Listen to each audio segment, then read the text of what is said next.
I was born in a very small town in India, in Jammu and Kashmir.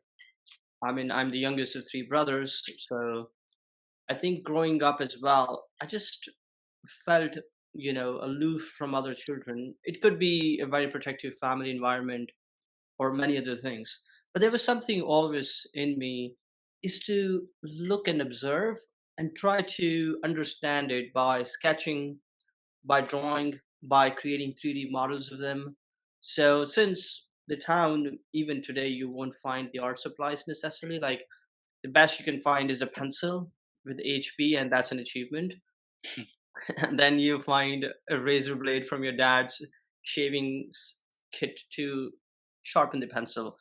But at the time, I did not know any better, so I thought I had the best access to the tools, whatever.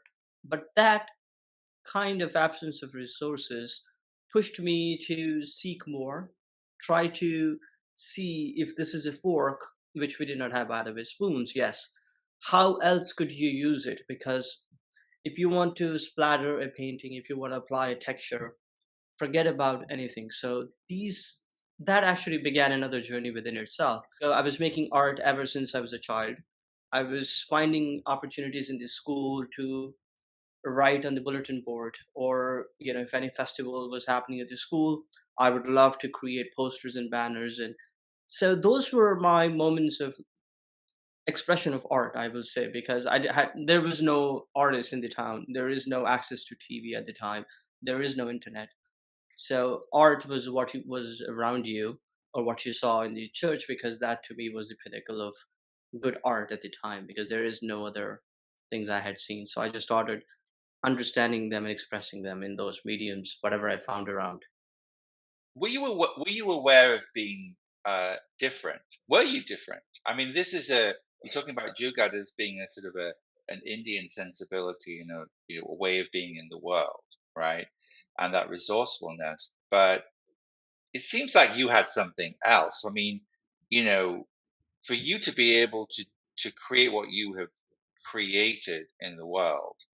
I mean, if we just, I'm just going to add something to the screen here, Sarab, and maybe you can just kind of, I mean, people,